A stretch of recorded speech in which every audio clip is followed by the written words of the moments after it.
نحمده ونصلي على رسوله الكريم اما بعد فاعوذ بالله من الشيطان الرجيم بسم الله الرحمن الرحيم رب اشرح لي صدري ويسر لي امري واحلل عقدة من لساني يفقهوا قولي۔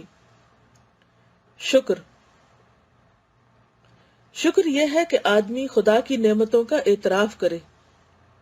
اعتراف کا لفظ جو ہے نا، یہ عین رے فے سے ہے، عرف پہچاننا، یعنی ان کو پہچانے، ان کو اکنالج کرے، ان کو ریکگنائز کرے، ان کو مانے اور ان کو اللہ ہی کی طرف سے سمجھے۔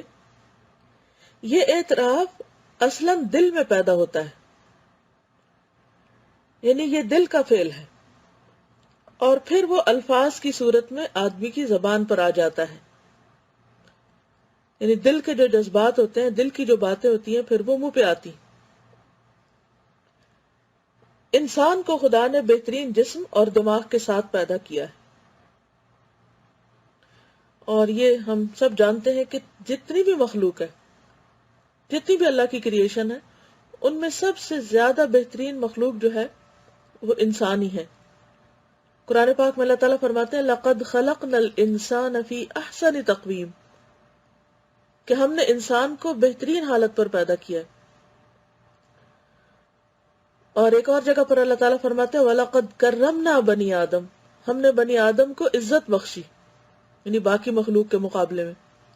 تو جتنی بھی نون مخلوقات ہیں جو ہمیں نظر آتی ہیں، بظاہر دیکھنے میں کچھ پرندے ایسے ہو سکتے ہیں کہ جن کے پر ہمیں بہت خوبصورت لگے، کچھ جانور کی آنکھیں بڑی خوبصورت ہوں، کسی کی چونچ اچھی ہوگی، کسی کے پاؤں بڑے خوبصورت ہوں گے، اور کسی کا سائز ہم سے زیادہ ہوگا، کسی کے اندر کوئی اور خوبی ہوگی، لیکن اگر اوور آل دیکھا جائے تو سب سے زیادہ جو بہترین حالت ہے وہ انسان کی ہے۔ باقی جانور آپ دیکھیں کہ کس طرح خود بخود ہی جھکے ہوئے ہیں، لیکن ہمیں جھکنے کے لیے کہا گیا ہے۔ مطلب گائے، بکری، بھیڑ، ہاتھی وغیرہ آپ دیکھیں، پرندے دیکھیں، سانپ، زمین پر رینگنے والے دیکھیں، اڑنے والے دیکھیں، سارے جھکے ہوئی پوزیشن میں ہیں۔ ایک جس کی پوزیشن سیدھی ہے تقویم، وہ انسان ہے، اور اسے یہ چوائس دی گئی ہے کہ چاہے تو جھکے تو چاہے نہ جھکے۔ لیکن اللہ تعالیٰ نے انسان کو ہر لحاظ سے دوسری مخلوق پر فوقیت بخشی، بولنے کی قوت دی، دیکھنے کی دی، پھر اس کی سکن ایسی دی کہ جو یعنی بہترین ہے، خوبصورت ہے، پھر کام کرنے کی صلاحیت، پھر عقل، دماغ، دل، یعنی اتنی نعمتیں ہیں ہمارے پاس کہ ہم سوچ ہی نہیں سکتے۔ تو یہ کہتے ہیں کہ انسان کو اللہ نے بہترین جسم اور دماغ کے ساتھ پیدا کیا، اس کی ضرورت کی تمام چیزیں افراد کے ساتھ مہیا کی۔ افراد کہتے ہیں کثرت کو، یعنی جو کچھ ہمیں چاہیے تھا وہ ایک مسلسل ہمیں اس کی فراہمی ہو رہی۔ مثلا آپ دیکھیں کہ ہمارا دماغ جو کام کرتا ہے، اس کو کام کرنے کے لیے ایک انرجی چاہیے۔ اس انرجی کا بندوبست ہم نہیں کرتے کہ باہر سے کسی بجلی کے وائر کے ساتھ اپنے دماغ کو کنیکٹ کریں تو پھر اس کو الیکٹریسٹی ملے اور پھر وہ کام کرے۔ وہ اللہ نے اندر ہی اس کا انتظام کر دیا۔ ہمارے ہارٹ کو پمپ کرنے کے لیے کتنے پریشر اور کتنے طاقت اور زور کی ضرورت ہوتی ہے، اور وہ پورے جسم کے اندر وہ جو بلڈ ہے اس کو پمپ کر رہا ہوتا ہے، بھیج رہا ہوتا ہے، اور پھر اس کو صاف کر رہا ہوتا ہے۔ تو اس کی طاقت کا انتظام کس نے کیا؟ اللہ نے کیا ہے۔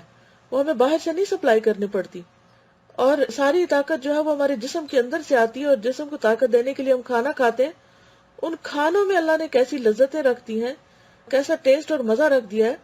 اگر ہمیں بھی گھاس چبانی پڑتی، جیسے گائے دودھ دینے کے لیے گھاس چباتی رہتی ہے، کھاتی رہتی ہے، جس میں نہ کوئی ٹیسٹ ہوتا ہے، نہ کوئی خاص خوشبو ہوتی ہے، نہ کوئی خاص مزہ ہوتا ہے، تو بیچاری کو منوں کے حساب سے وہ گھاس کھانا پڑتا ہے، اور ڈھیروں پانی پینا پڑتا ہے کہ وہ ہمارے لیے ایک فیکٹری کا کام کرتی ہے۔ لیکن اس کی اپنی زندگی میں کوئی مزہ نہیں ہے، نہ اس کے پاس عقل ہے، نہ جذبات ہیں، اگر ہے بھی تو محدود سے بس مخصوص چیزوں کی حد تک، اور اس کے کھانے میں ورائٹی بھی کوئی نہیں، اور بھی کچھ نہیں، اس کی کوئی چوائس بھی نہیں ہے۔ لیکن اس کے مقابلے میں اللہ تعالیٰ نے ہماری تمام ضروریات، صرف کھانا پینا نہیں، باقی بھی جتنی ضروریات ہیں ہماری، جو خواہشات ہیں، مثلا ہمیں بچوں کی خواہش ہوتی ہے تو اس کے حصول میں ہمارے لیے کتنی خوشی رکھ دی۔ تو یہ ساری چیزیں اس نے افراد کے ساتھ، یعنی کثرت کے ساتھ کنٹینیوسلی ہمیں مہیا کی ہیں۔ زمین اور آسمان کی تمام چیزوں کو انسان کی خدمت میں لگا دیا ہے۔ چاہے وہ پودے ہیں، چاہے وہ جانور ہیں، بھیڑ بکری ہے یا اور مخلوق ہے، یہ سارے ڈائریکٹلی یا انڈائریکٹلی ہمارے ہی کام کر رہے ہیں. ویسے کچھ جانور ایسے ہیں یا کچھ انسیکٹس ایسے ہیں جو زمین کے اندر رہ کے زمین کو زرخیز کرتے رہتے ہیں، کچھ اس کا زہر چوستے رہتے ہیں، اور اسی طرح درخت جو ہے وہ جہاں خوبصورت ہے وہاں ہمارے لیے آکسیجن بھی فراہم کرتے ہیں، ہماری ہوا کو صاف کرتے رہتے ہیں.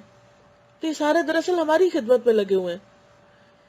زمین پر زندگی گزارنے یا تمدن کی تعمیر کرنے کے لیے جو جو چیزیں مطلوب تھیں وہ سب وافر مقدار میں یہاں مہیا کر دی.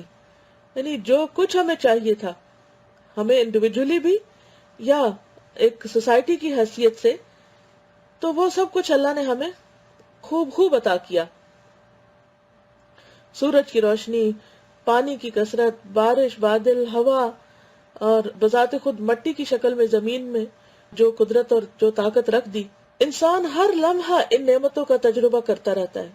یعنی اس وقت بھی میں اور آپ جو بول رہے ہیں، یہ سن رہے ہیں، یا جو سمجھ رہے ہیں یا محسوس کر رہے ہیں، یہ سارا اللہ کا احسان ہے، اللہ کی نعمت ہے. یہ بھی اگر وہ ہمیں کان نہ دیتا، وہ زبان نہ دیتا، وہ دماغ نہ دیتا، وہ دل نہ دیتا، وہ یہ موقع اور وقت نہ دیتا، یہ سہولت جو دی ہے انٹرنیٹ کی شکل میں کہ ہم گھر بیٹھ کے ایک دوسرے سے سیکھ سکھا رہے ہیں، تو یہ دراصل کیا ہے؟ یہ اللہ ہی کی نعمت ہے جس کو ہم ایکسپیرینس کر رہے ہیں. اس لیے انسان پر لازم ہے کہ وہ ہر لمحہ خدا کی نعمتوں پر شکر کرے. اس کا قلب یعنی دل خدا کی نعمتوں کے احساس سے سرشار رہے. یعنی ہر وقت اس کے اوپر ایک نشہ سا ہو اس احساس کا کہ میرے پاس کیا کچھ ہے، مجھے کتنا کچھ ملا ہے. تو آپ دیکھیں گے کہ پھر دل سے جو غم اور غصے کے اور فرسٹریشن کے احساسات ہیں وہ ختم ہونے لگتے ہیں جب آپ کی نظر ہر وقت اس پر رہے کہ میرے پاس، میں اس وقت کیا فائدہ اٹھا رہی ہوں اور مجھے اس وقت کیا مل رہا ہے. یعنی جب ملنے پر توجہ رہے، کھونے پر نہیں. شکر کی اصل حقیقت اعتراف ہے. یعنی مانے تو صحیح انسان کہ وہ اس کے پاس ہے، کیونکہ ہم اکثر تو مانتے ہی کوئی نہیں کہ ہمارے پاس کچھ ہے. جس چیز کو انسان کے سلسلے میں اعتراف کہا جاتا ہے اسی کا نام خدا کی نسبت سے شکر ہے. یعنی اگر آپ کسی انسان کے احسانات کا ذکر کرتے ہیں یا ان کو مانتے ہیں تو وہ اعتراف کرنا ہوتا ہے، اور اگر اللہ کی نعمتوں کو مانتے ہیں تو یہ شکر ہے. اعتراف کا لفظ انسان کے مقابلے میں بولا جاتا ہے اور شکر کا لفظ خدا کے مقابلے میں. شکر تمام عبادتوں کا خلاصہ ہے. یعنی نماز بھی ہم جو پڑھتے ہیں، یہ روزہ رکھتے ہیں، یہ حج، یہ زکوٰۃ، یہ جو کچھ بھی ہم کرتے ہیں وہ دراصل اللہ کا شکر ادا کرنے کے لیے کرتے ہیں. اللہ کو ان چیزوں کی ضرورت نہیں ہے، ان عبادات کی. عبادت کی تمام صورتیں دراصل شکر کے جذبے ہی کی عملی تصویر ہیں. یعنی شکر ادا کرنے کا عملی طریقہ ہے. شکر سب سے زیادہ جامع اور سب سے زیادہ کامل عبادت ہے. شکر خدا پرستانہ زندگی کا خلاصہ ہے. یعنی وہ شخص حقیقی میں اللہ کا بندہ ہے اور اللہ کے ساتھ اس کا مضبوط تعلق ہے جس کے اندر شکر کی کیفیت ہے. شکر کا تعلق انسان کے پورے وجود سے ہے. ابتدائی طور پر آدمی اپنے دل اور اپنے دماغ میں شکر کے احساسات کو زندہ کرتا ہے، پھر وہ اپنی زبان سے بار بار اس کا اظہار کرتا ہے. یعنی جب دل میں یہ احساس تازہ ہوتا ہے تو پھر خود بخود زبان پہ الحمدللہ آتا رہتا ہے. اس کے بعد جب شکر کے جذبات قوی یعنی مضبوط ہو جاتے ہیں تو انسان اپنے مال اور اپنے اثاثہ کو، یعنی جو کچھ جو اس کی ملکیت میں ہے، جو اس کے پاس ہے، اظہار شکر کے طور پر خدا کی راہ میں خرچ کرنے لگتا ہے. یعنی پھر وہ آگے بھی دینے لگتا ہے. اسی طرح اس کا جذبہ شکر اس کو مجبور کرتا ہے کہ وہ اپنے وقت اور اپنی طاقت کو اس خدا کی راہ میں صرف کرے جس نے اس کو وقت اور طاقت کا یہ سرمایہ دیا ہے. یعنی یہ سب کچھ جس نے دیا ہے، پھر انسان کیا چاہتا ہے کہ واپس اسی کو دے، کیونکہ اس کا احسان بڑا ہے.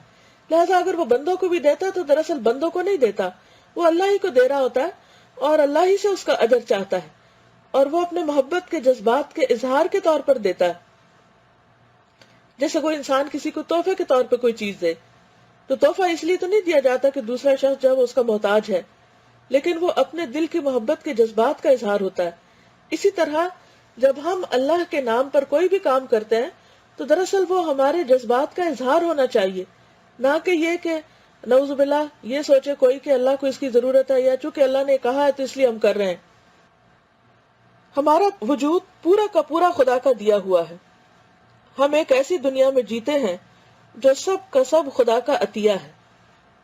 یعنی جو کچھ بھی ہمارے پاس ہے، دائیں بائیں، خود ہمارا اپنا وجود، سب خدا کی دین ہے. اسی حقیقت کے اعتراف اور اظہار کا دوسرا نام شکر ہے. یعنی ایک طرف انسان مانتا ہے کہ یہ اسی کی طرف سے ہے، اور دوسری طرف انسان اس کا اظہار کرتا ہے.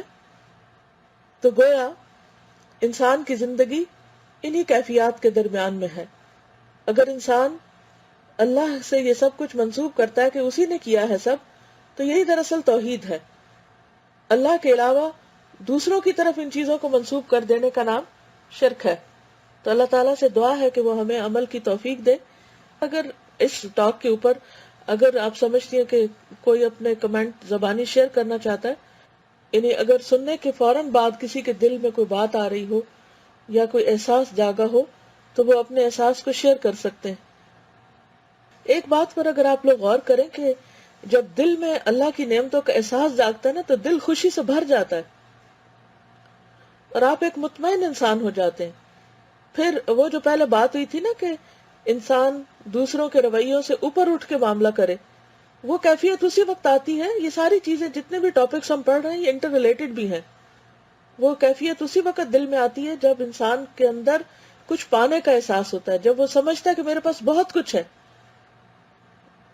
اور اگر انسان کو محرومی کا احساس رہے، میرے پاس یہ بھی نہیں ہے، میرے پاس وہ بھی نہیں ہے، یہ میرے ساتھ برا کر رہا ہے، وہ میرا برا چاہ رہا ہے، وہ میرے بارے میں یہ سوچتا ہے، تو یہ احساس محرومی ایک طرح کی ناشکری ہوتی ہے. اور پھر انسان کو ہر وقت لوگوں سے بھی شکوے، اللہ تعالیٰ سے بھی شکوے، اور اپنے آپ سے بھی انسان پھر جنگ کرتا رہتا ہے، اور پھر وہ کسی مفید کام کا نہیں رہتا. اگر ہم ایک دن کے لیے بھی سوچ لینا کہ میں نے کیا کھایا اور گائے نے کیا کھایا، میں نے مالک کا حکم کتنا مانا اور اس نے کتنا مانا، میں نے کیا دیا ہے، کتنا نفع پہنچایا اور گائے نے کتنا نفع پہنچایا، تو آپ دیکھیں گے کہ پھر ہم اگر اتنا بھی نہیں کرتے جو گائے کرتی ہے، تو پھر ہماری کیا وقت ہے، پھر ہماری کیا حیثیت ہے، پھر ہم نے کیا کیا. نہ ہم کسی کے لیے نفع مند ہو اور نہ جو کچھ ہمیں ملے اس پہ راضی ہو، تو پھر ہم خوش کیسے رہ سکتے ہیں؟ پھر تو سزا فوراً ہی ساتھ ملتی ہے نا کہ انسان کبھی خوش ہوتا ہی نہیں. کوئی ایک لمحہ نہیں کہ جس میں ہم نے کبھی کوئی اللہ کی نعمت استعمال نہ کی ہو. لیکن ہمارا رویہ کیا ہے کہ شاید ہی کچھ لمحات دن کے ہوں کہ جس میں ہم واقعی ٹھنڈے دل سے نعمتوں کا احساس بھی کریں کہ ہم یوز کر رہے ہیں، یعنی لیتے بھی جا رہے ہیں، ہر چیز استعمال بھی کر رہے ہیں، کنزیوم کر رہے ہیں، فائدہ اٹھا رہے ہیں، اور ساتھ رونا بھی نہیں ختم ہمارا. ٹاپک کے حوالے سے 2 کمنٹس ہیں، ایک کوشچن ہے. ایک اسٹوڈنٹ لکھتے ہیں تازہ کہ السلام علیکم، آج کے ٹاپک شکر کو سن اور پڑھ کر دل میں بہت ہی خوبصورت اور اطمینان اور مطمئن کیفیت پیدا ہوئی. استاذہ کا یہ جملہ دل پہ بہت اثر کیا کہ اللہ نے تمام مخلوق کو جھکا ہوا پیدا کیا ہے. چرند پرند حیوان زیادہ تر مخلوق جھکے ہوئے ہیں الا انسان کے. وہ چاہے تو خوشی سے چاہے جبر سے اپنا سر جھکا دے. اس بات پر ایک کمنٹ شیئر کرنا چاہوں گی. میری امی نے مجھے بچپن سے یہ مثال بار بار دے کر میرے دماغ میں بٹھا دی کہ جب کسی درخت پر پھل لگتے ہیں تو وہ جھک جاتا ہے. ایسے ہی اللہ تعالیٰ جب ہمیں کوئی نعمت عطا کرتا ہے تو ہمیں بھی جھک جانا چاہیے شکر اور اطاعت کے لیے. اکڑنا نہیں چاہیے کہ کسی سیدھے اکڑے درخت پر پھل نہیں لگا کرتے. بات تو بالکل درست ہے. وہ ایک اردو کا شعر بھی ہے نا، سراہی سر نگوں ہو کر بھرا کرتی ہے پیمانہ. تو عاجزی اور تواضع ایک ایسی چیز ہے کہ جس میں انسان کے لیے فائدے ہی فائدے ہیں، کیونکہ انسان کو اللہ نے پیدا ہی اپنی عبادت کے لیے کیا ہے، اور عبادت کا مطلب ہی ہے عاجزی کا اظہار کرنا، اللہ کے سامنے اپنے آپ کو چھوٹا کرنا. اور جب انسان اللہ کے سامنے عاجزی کرتا ہے تو بندوں کے ساتھ بھی پھر وہ نرمی کا معاملہ کرتا ہے. سادہ ایک اور اسٹوڈنٹ نے سوال پوچھا تھا کہ اپنے اندر شکر گزاری کیسے پیدا کریں، تو ایک اور کمنٹ ہے، مجھے لگتا ہے اسی میں اس کا جواب آ جائے گا. انہوں نے لکھا کہ آج کے ٹاپک شکر سے متعلق کچھ عرض کرنا چاہوں گی.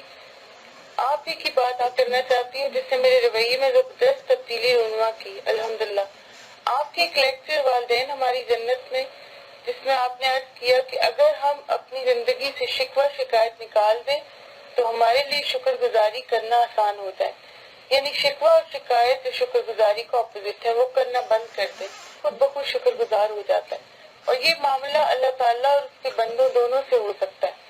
آپ کی اس بات کو میں نے اپنے کرنے والے کاموں والی ڈائری میں لکھ لیا، جو کہ قلیل ما تشکرون کی کیٹیگری میں اپنے آپ کو شمار کرتی تھی. اس بات سے سنبھل گئی اور اپنے رویے کو بدلنے کی کوشش کرتی رہی. الحمدللہ تعلیم القرآن کے کورس سے میری رہنمائی کی اس بات کا احساس ہو گیا کہ واقعی ہم اللہ کی طرف سے ملنے والی نعمتوں کی لسٹ بنائیں تو وہ کبھی پوری نہ ہوں گی. اس سے نہ صرف ہماری خود کی زندگی مزبل ہوتی ہے بلکہ ہم ناشکری کر کے ملنے والی نعمتوں کو محفوظ نہیں کر پاتے. نتیجتاً اللہ کی ناراضگی مول لیتے ہیں اور اس کی رضا حاصل نہیں ہوتی، جو کہ بے سکونی کا باعث ہوتی. چلیے ٹھیک ہے، آج کے لیے پھر اتنا ہی کافی ہے. جزاکم اللہ خیرن. اگر کوئی اور بات آپ کے ذہن میں آئے تو ہوم ورک یہی ہے کہ جو کچھ آپ نے پڑھا اسے شیئر کریں، اور آج کے سارے دن میں خاص طور پر غور کرتے رہیں کہ کیا کچھ ہے آپ کے پاس، اور اپنے ان گفتگو اور جملوں اور خیالات پر بھی ذرا چیک رکھیں کہ جو آپ ناشکری کے ادا کرتے رہتے ہیں اور ہر وقت آپ ایک نیگیٹو تھنکنگ کے ساتھ چل رہے ہوتے ہیں اور خود کو سزا دے رہے ہوتے ہیں خود ہی. اوکے، میں اجازت چاہتی ہوں. السلام علیکم ورحمۃ اللہ وبرکاتہ. سبحانک اللہم وبحمدک، نشہد ان لا الہ الا انت، نستغفرک ونتوب الیک.